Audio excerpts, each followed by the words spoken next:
Shalom Bapak Ibu Saudara yang terkasih dalam Tuhan, ada sukacita, amin. Selamat pagi ya, hari ini kita bersyukur Tuhan berikan kekuatan, kesehatan, sukacita bagi kita untuk hari ini ya, hari weekend ini ya, kita bersyukur.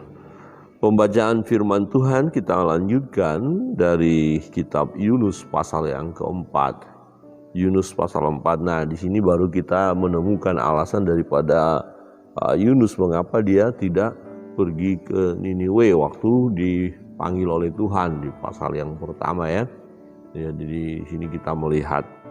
Nah, bagian ini kita jelas melihat bagaimana Allah mengasihi semua umat manusia, tidak hanya bangsa Israel, tapi juga bangsa-bangsa lain. Nah, dalam hal ini adalah Niniwe, ya Asyur ya, yang ibu kotanya adalah Niniwe itu. Jadi Tuhan sungguh juga mengasihi mereka. Di ayat pertama firman Tuhan berbunyi demikian, tetapi hal itu sangat mengesalkan hati Yunus, lalu marahlah ia. Kenapa Yunus ya kesal gitu ya, marah? Karena Niniwe bertobat. Ya, dia pergi di pasal 3 kita lihat, dia pergi memberitakan peringatan itu, kabar daripada Tuhan, pesan Tuhan. Ternyata orang Niniwe bertobat, akhirnya nggak jadi dihukum. Akhirnya Yunus malah marah. Ini aneh ya, tetapi inilah keadaannya. Dan di ayat 2, dan berdoalah ia kepada Tuhan, katanya, ya Tuhan, bukankah telah aku katakan itu ketika aku masih di negeriku? Itulah sebabnya maka aku dahulu melarikan diri ke Tarsis. Sebab aku tahu bahwa Engkaulah Allah yang pengasih dan penyayang, yang panjang sabar dan berlimpah kasih setia, serta yang menyesal karena malapetaka yang hendak didatangkannya. Jadi sekarang ya Tuhan, cabutlah kiranya nyawaku, karena lebih baik aku mati daripada hidup. Wah, ini sulit kita mengerti jalan pikiran daripada nabi ini ya. Kira-kira begini, kalau konteks sekarang, kira-kira ada seorang hamba Tuhan melayani, pimpin KKR, banyak orang yang bertobat, malah dia nyesel, ya kesel dia, ngapain orang ini bertobat, gitu loh, marah dia. Aneh ya. Ya, tetapi tadi itu pikiran secara manusia ya daripada nabi ini, karena memang Niniwe kota itu yang jahat, ya maunya Yunus secara manusia ya biar aja binasa mereka begitu. Tapi kan Tuhan tidak. Tuhan tidak menghendaki kematian orang fasik di dalam kepastikan mereka. Tuhan mau supaya mereka bertobat.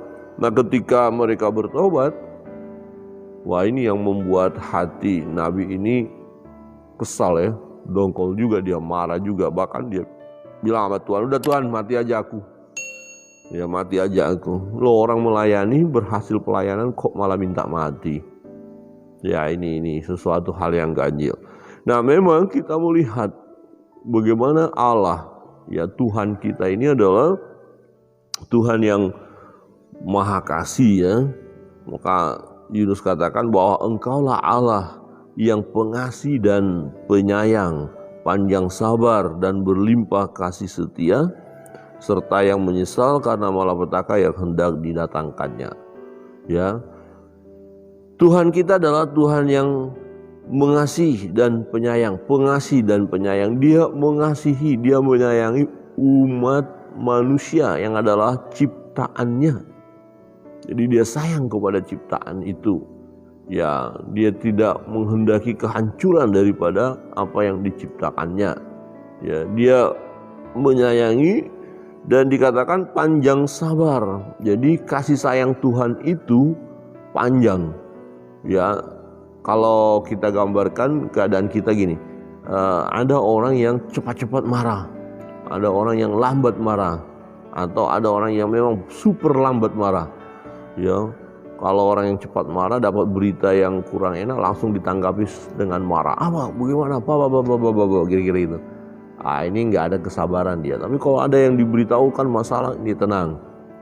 Ada lagi diberitakan masalah lebih tenang lagi. Ya, nanti di ujung dia baru marah. Jadi panjang sabar.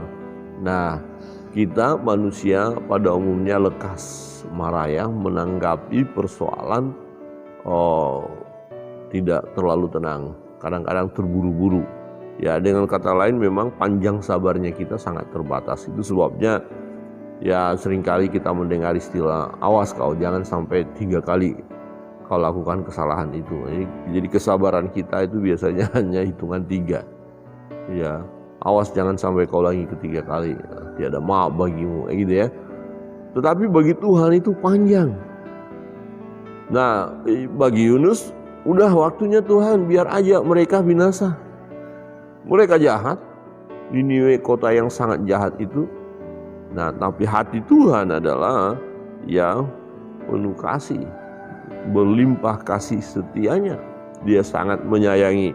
Nah, Yunus Nabi ini ngambek, mau mati saja dia. Tapi Tuhan memberikan satu pelajaran yang menarik bagi dia, di mana ketika dia ya keluar dan duduk, kira-kira ini sepertinya mau bunuh diri aja deh ya, karena dia membiarkan dirinya tersiksa. Perhatikan di ayat yang kelima. Ya, Yunus telah keluar meninggalkan kota itu dan tinggal di sebelah timurnya. Ia mendirikan di situ sebuah pondok dan ia duduk di bawah naungannya menantikan apa yang akan terjadi atas kota itu.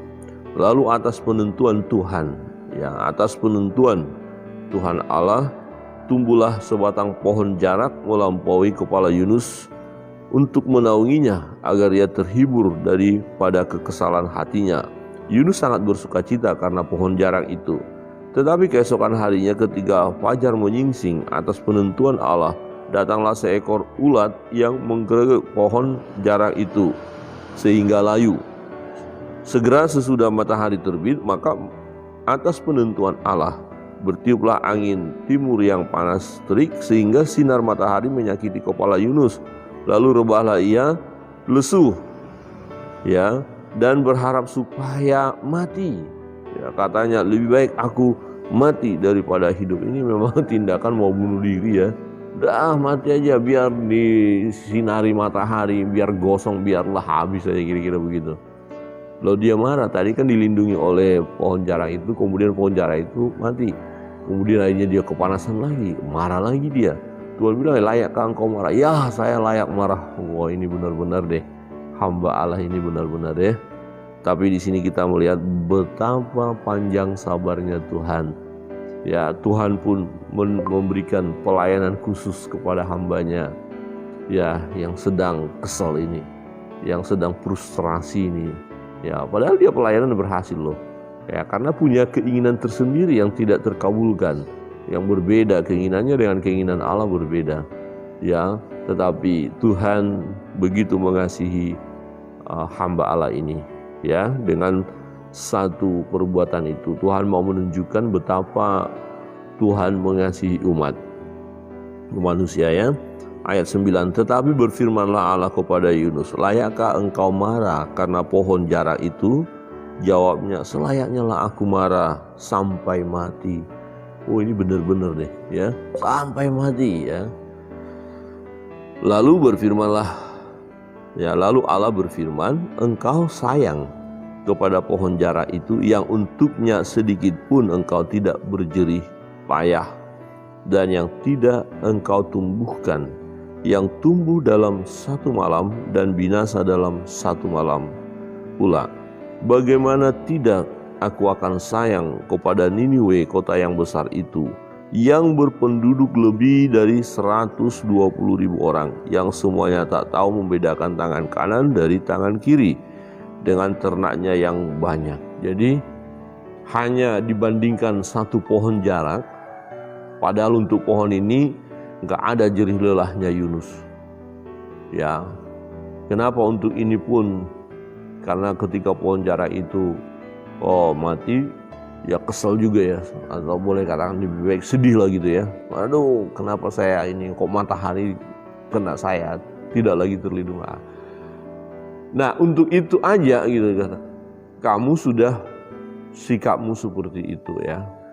Nah, bagaimana dengan umat yang banyak ini, dengan penduduk ini, bahkan ternak-ternaknya pun ikut berpuasa. Nah, apakah Allah tidak mengasihi mereka? Kira-kira begini, Bapak Ibu Saudara yang terkasih dalam Tuhan, kalau kita merasa dikatakan kesal ya, dongkol lah ya karena sesuatu hal, coba kita lihat peristiwa yang lebih besar ya. Nah, misalnya Yunus hanya dengan satu batang pohon saja, kok bisa begitu ya? Oh, pokoknya sedih dia, kesal dia. Nah, coba dibandingkan dengan penduduk yang besar. Nah, kira-kira kita dengan satu persoalan kecil menanggapinya sudah ngambek lah, marah lah, segala macam. Itu baru persoalan yang kita hadapi. Nah, bagaimana ketika lihat orang lain yang punya persoalan yang sangat lebih besar? Ya, orang yang menghadapi persoalan yang sangat besar amat saja, ya bisa menghadapi dengan tenang, kira-kira begitu. Loh, kok kita baru masalah kecil aja, kok kita tanggapi dengan cara yang tidak benar? Nah, jadi Yunus hendak mendapatkan pelajaran bahwa betapa Tuhan mengasihi umat. Ya, jangan kita melihat umat-umat itu yang melakukan hal yang jahat, tetapi lihatlah pertobatan mereka. Lihatlah bagaimana mereka menanggapi firman Allah itu. Ya, saudara yang terkasih dalam Tuhan, bagaimana tidak aku akan sayang kepada Niniwe, kota yang besar itu, kata Tuhan kepada Yunus. Ya, penduduk itu diciptakan oleh Tuhan, karya Allah itu sendiri. Bagaimana mungkin Allah ya tidak mengasihi mereka? Bagaimana Allah akan membiarkan mereka masuk pada kehancuran, malapetaka itu? Padahal kan mereka bertobat. Nah, inilah hati Allah. Allah kita adalah Allah yang penuh kasih, panjang sabar, kasih setianya ya luar biasa. Tetapi secara manusia kita mungkin diwakili oleh Yunus. Maunya kita, udahlah yang melakukan yang jahat selesai sudah, kan begitu. Ya, biar aja binasa, biar aja terjadi kehancuran dalam hidup mereka, kira-kira begitu. Tetapi dari sisi Tuhan tidak. Saudara yang terkasih dalam Tuhan, bagian ini sangat memberkati kita bahwa dalam hidup kita ya, atau boleh katakan kita ada sebagaimana adanya saat ini, semua karena kasih Tuhan, karena kemurahan Tuhan, karena panjang sabarnya Tuhan. Tetapi ingat, panjang sabarnya Tuhan tidak boleh kita permainkan. Ada orang, Tuhan kan maha kasih, ntar diampuni, lakukan dosa lagi. Tuhan kan maha kasih, panjang sabar, lakukan dosa lagi. Ingat, Tuhan tidak membiarkan dirinya dipermainkan. Ya, jangan salah tafsir ya dengan kata bahwa Allah panjang sabar, kemudian nanti deh biar seperti Niniwe kita berdosa dulu, berbuat jahat dulu, nanti baru bertobat. Tidak boleh ya.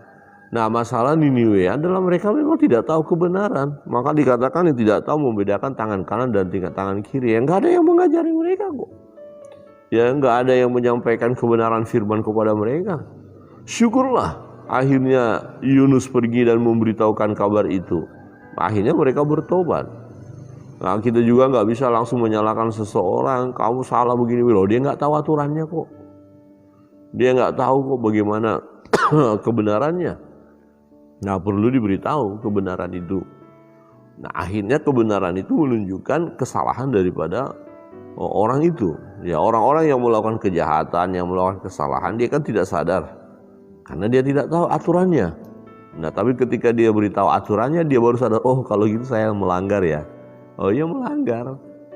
Nah, ada aturannya. Itu sebabnya ya aturan ini, kebenaran ini, firman ini perlu kita beritakan ya, supaya suku-suku bangsa ya mengetahui kebenaran, dan kebenaran itu akan memerdekakan. Siapakah kebenaran itu? Kebenaran itu adalah Yesus. Ya, akulah jalan dan kebenaran dan hidup, kata Tuhan Yesus. Tidak ada seorang pun yang sampai kepada Bapa kalau tidak melalui aku. Dan kebenaran yang memerdekakan setiap orang. Jadi kalau kita memiliki kebenaran, maka kita akan mengalami kemerdekaan, mengalami keselamatan. Bapak Ibu Saudara yang terkasih dalam Tuhan, kiranya kebenaran firman Tuhan pagi hari ini menolong kita untuk kita hiduplah sesuai dengan pimpinan Tuhan. Kita hidup sesuai dengan pimpinan Tuhan. Ya, rancangan Tuhan ya adalah rancangan damai sejahtera, bukan rancangan kecelakaan. Tuhan berkata, rancanganku bukan rancanganmu. Ya, keinginan manusia tidak sama dengan keinginan Tuhan. Maunya kita seperti Yunus ya, supaya orang-orang yang melakukan kejahatan ini segera lenyap. Tapi Tuhan tidak. Tuhan tidak menghendaki kematian orang fasik itu di dalam kefasikannya, melainkan Dia mau supaya ya orang-orang yang sedang dalam kefasikan ini bertobat, datang kepada Dia. Nah, untuk mereka bertobat, mereka perlu mendengar kabar baik, perlu mendengar berita yang benar, perlu mendengar peraturan yang benar, perlu mendengar firman Allah, perlu mendengar tentang Yesus yang adalah satu-satunya jalan keselamatan. Tuhan Yesus memberkati kita. Shalom.